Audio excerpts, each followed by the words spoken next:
কুর্মী বহুল এলাকাতেই বেহাল দশা কুড়মালি স্কুলের।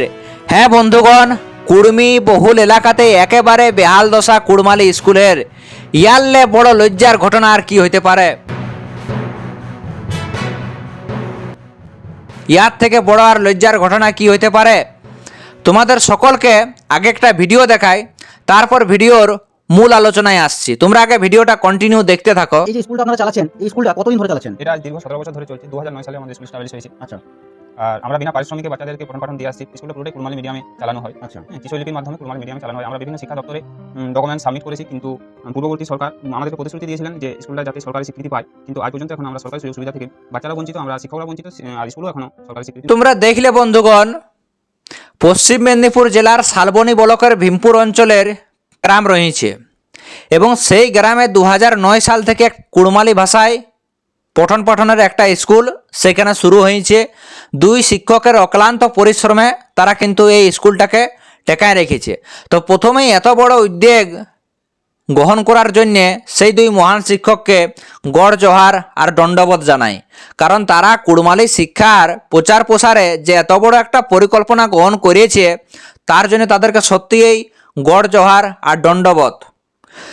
তো যাই হোক, কিন্তু মেন ব্যাপারটা বা মেন বিষয়টা কোথায় হইল না, এই যে 2009 সাল থেকে কুড়মালি ভাষায় পঠন পাঠনের জন্য এই যে স্কুলটা খোলা হয়েছে, সেখানে আজ পর্যন্ত কোনো সরকারি সুযোগ সুবিধা পৌঁছলো নাই, কোনো সরকারি সুযোগ সুবিধা পৌঁছলো নাই। এবং কোনো অতদিন থেকে মানে যেহেতু একটা কুর্মী ডমিনেটেড এলাকা ওইটা, এবং সেখানে বরাবরই আশা করি কুর্মী বিধায়কে জিতে এসেছে, কারণ ইয়ার আগে ওইখানকার এমএলএ ছিলেন মাননীয় শ্রীকান্ত মাহাতো মহাশয়, বর্তমানে রয়েছেন বিজেপি থেকে বিমান মাহাতো মহাশয়।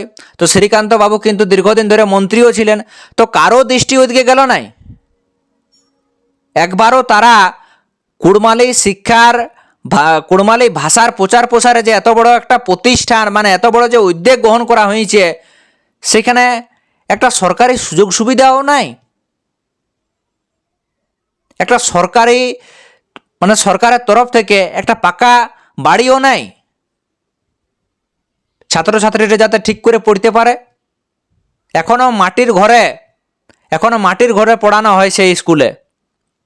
ভাবো তাইলে, যদি কুর্মী বহুল এলাকাতেই যদি কুড়মালি ভাষার এরকম অবস্থা হয়ে থাকে, বা কুড়মালি ভাষায় যারা পঠন পাঠনের জন্য ভবিষ্যতে যদি কেউ মানে আগ্রহী হয়ে থাকে, আর তারা যদি এই ধরনের ঘটনার সাক্ষী থাকে বা এই ধরনের ঘটনা দেখে, তাহলে তারা আগ্রহী হবে কি?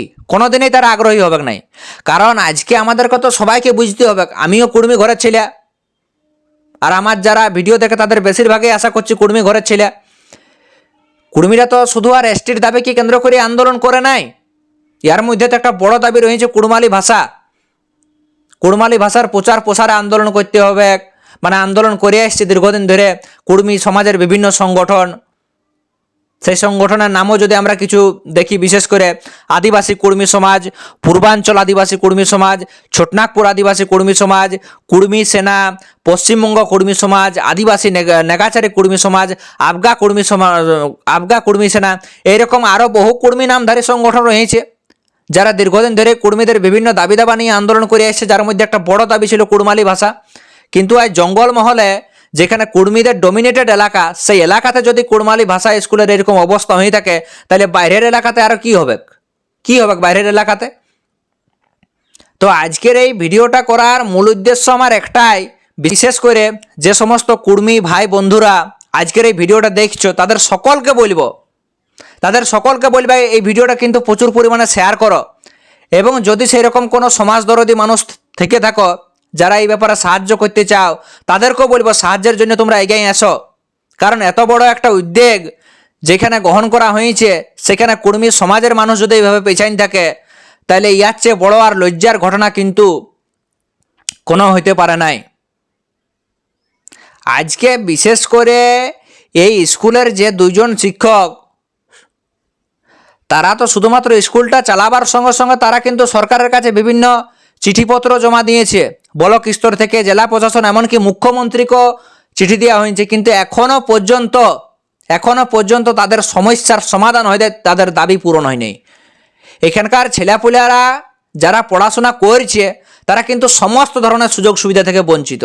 মানে এই 2026 এই আধুনিক ভারতও তারা বঞ্চিত। যদি এইভাবেই চলতে থাকে না, তাহলে ভবিষ্যৎ প্রজন্ম কিন্তু আমাদেরকে কোনোদিনই ক্ষমা করবে নাই, কোনোদিনই ক্ষমা করবে নাই।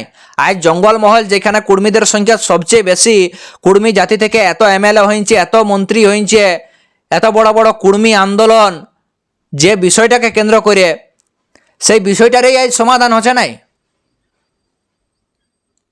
তাই এই ঘটনাটা বা এই বিষয়টা যাতে সমাজের সকল সংগঠনের নেতাদের কাছে যাতে পৌঁছায়, সরকারের কান পর্যন্ত যাতে যায়, তার জন্য সবাইকে বলবো যে কুর্মী ভাইরা আজকে আমার এই ভিডিওটা দেখছো, যে ভাই দিদিরা ভিডিওটা দেখছো, যে বন্ধু বান্ধবরা আজকের এই ভিডিওটা দেখছো, তাদের সবাইকে বলবো এই ভিডিওটা তোমরা ঝাড়িয়ে শেয়ার করো। এবং তোমরা অবশ্যই কিন্তু তোমাদের ব্যক্তিগত মতামত নিচে কমেন্ট বক্সে কমেন্ট করে জানাবে। তাই হোক বন্ধুগণ, আজকে আর বেশি কিছু বলছি নাই, সবাইকে জোহার নমস্কার জানাই। আজকের মতো ভিডিওটা এখানেই সমাপ্ত করছি। জোহার নমস্কার, জয় গরাম।